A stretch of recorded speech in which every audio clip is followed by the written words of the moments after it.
So are you saying that the healthier the person is, the better their soul condition is?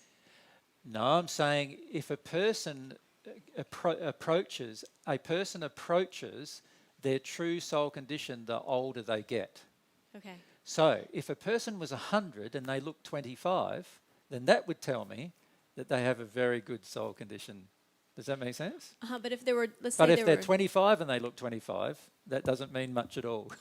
well, if you have a 25-year-old with a lot of health problems, Yes? and then a 25-year-old that was totally healthy with no problems, would you assume certain things about that person?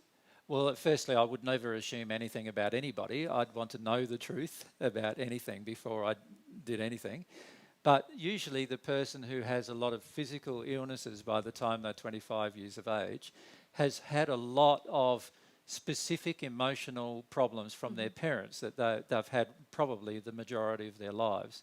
And so that tells me that their growing up environment was probably not very good in terms of the emotional condition of their parents. Does that make sense? Definitely. And that's had a big bearing on, therefore, their own physical body and what their physical and spirit body could manage because of the suppression of their soul. A person who looks quite good at 25 and has seemingly no problems at 25 probably has less of those particular problems that are referred from their parents.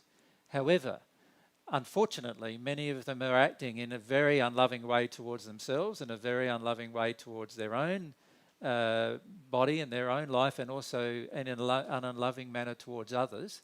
And they haven't learnt how to give love yet, many times by the time they're 25. And as a result of that, their spirit body often looks much worse than they believe. However, it's probably not as bad, the spirit body is not as bad as a result of their parents, but rather of their own choices and conditions.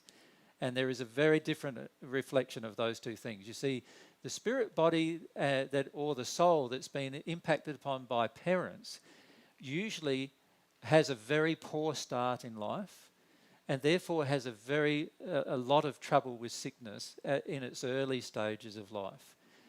And that is primarily the result of the parents' suppression of emotion rather than their own.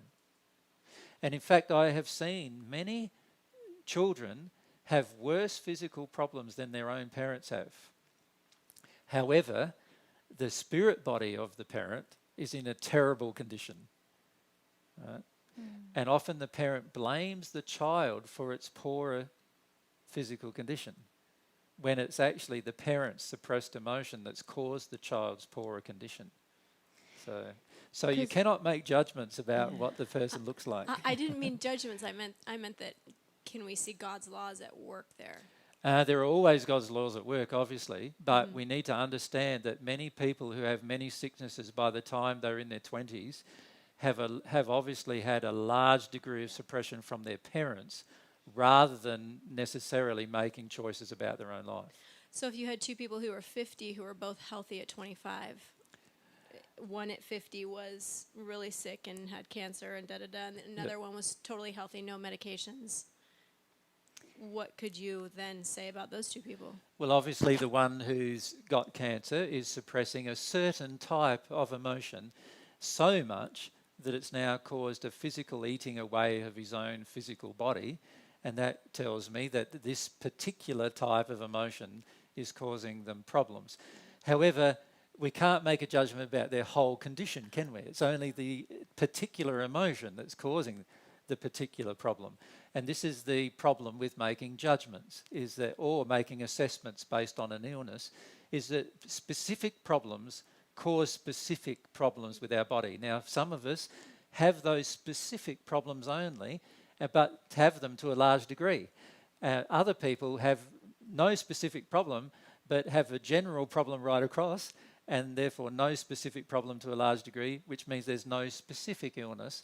However, by the time they're 50, if they look very similar, then there's an indication that obviously the general condition of their soul is still probably quite similar.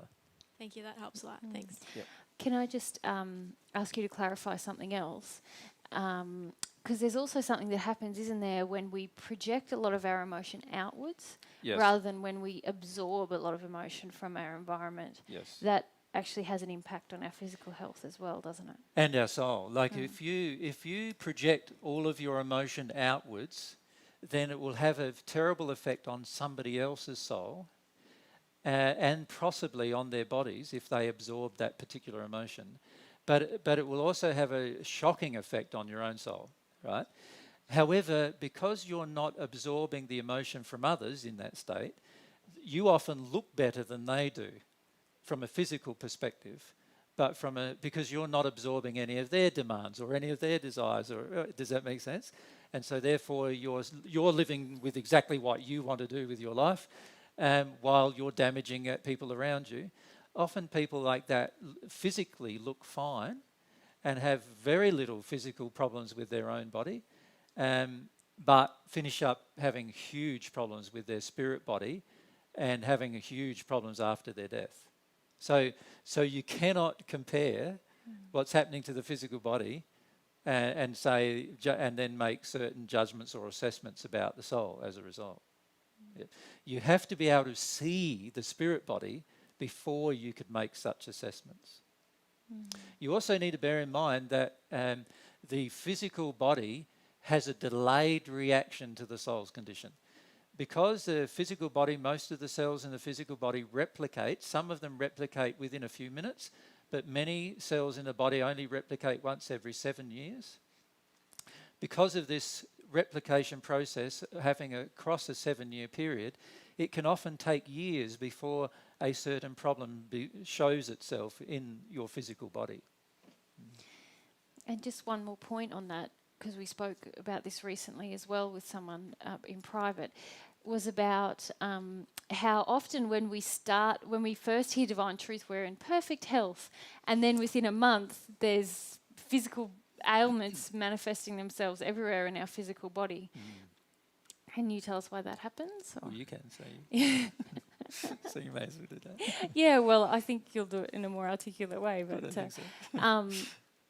so often that happens, or the way I feel about it, is because we're beginning to engage a process with God that He is allowing us to we haven't involved our will before then. He's just got the law of compensation working on our soul the whole time, but His mercy is such that while we're on earth, we can decide whether we want to really know our own soul condition or not. Once we decide to engage that process with our will, then He goes, okay, here you go.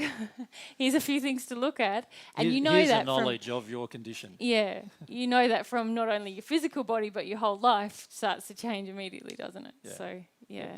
And that's actually a loving provision based on your desire. So when you have a desire to know what's wrong with your spirit body and really a desire to know what's wrong with the soul, then you'll start receiving messages in your body based on that desire. If you have no desire to know, then you're suppressing it. And when you suppress it, it's like localizing. It's what that spirit did, localized the problem and tried to shrink the problem. That's what you're doing when you suppress your emotion. You're localizing the problem, so you're causing a bigger problem in that particular area that eventually will demonstrate itself in your body. Yeah. And it might take 7 years to demonstrate itself in your body.